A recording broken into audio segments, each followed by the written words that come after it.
Good morning. I know we don't normally do devotionals on a Saturday, but I thought that maybe I would this week in what is a peculiar week, amidst, admittedly, a collection of peculiar weeks. But I think that this seems to be a little bit different. Not every week is equal in this lockdown, and I think what I'm finding, what I'm sensing, what I'm seeing is that that different weeks have different feels to them. Emotionally, different weeks are different. Sometimes it feels more normal, sometimes we feel more on top of it. Other weeks we feel a bit more like we're chasing to catch up, and other weeks we feel a bit more unsettled. And somebody sent me a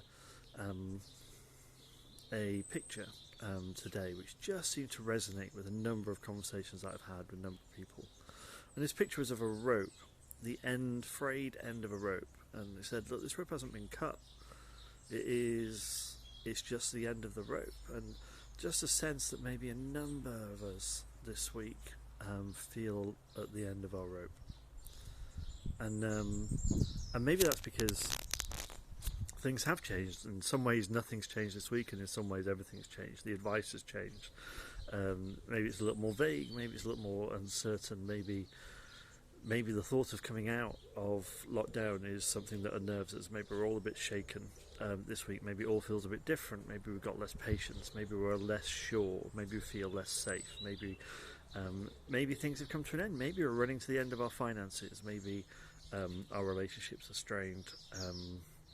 Maybe we're looking at the end of some things, and we need to let some things go, and we need to see new life come in some other areas. But I feel like maybe this is a word that resonates with people this week, and it turned my mind to Psalm 121. Psalm 121 says this: I lift up my eyes to the hills.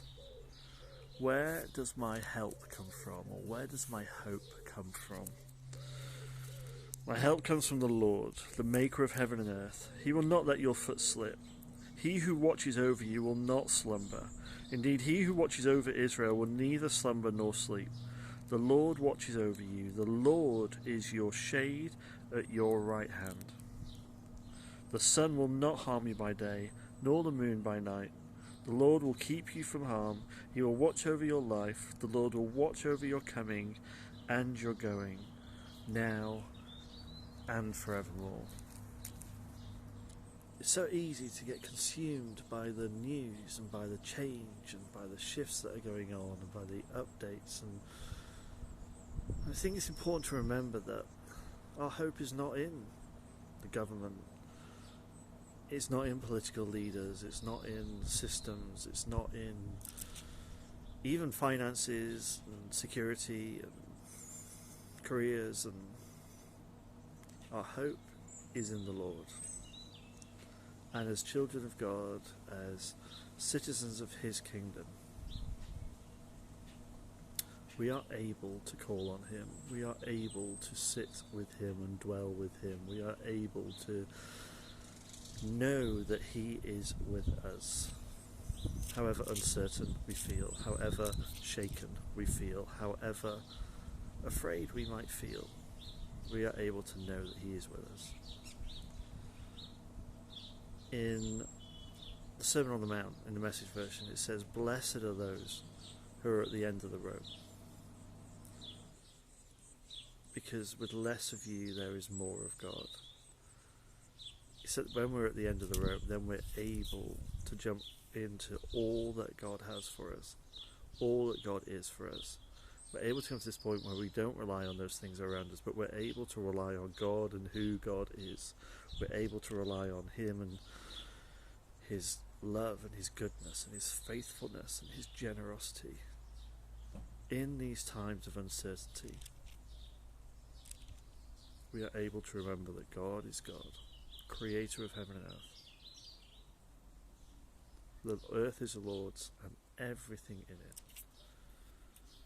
And we are children of God. So whatever the end of the rope looks like for you, let me encourage you this week to turn to God, to allow God to be God in your life, to allow God to be your refuge and your protection, to be your guard and your guide. And at the end of our rope, then we are able to make more room for God. So God bless you. May this next week be a week that is full of hope, but a hope that is not on the things of this earth, but a hope that is on God and the Spirit of God that is in us and with us. Amen.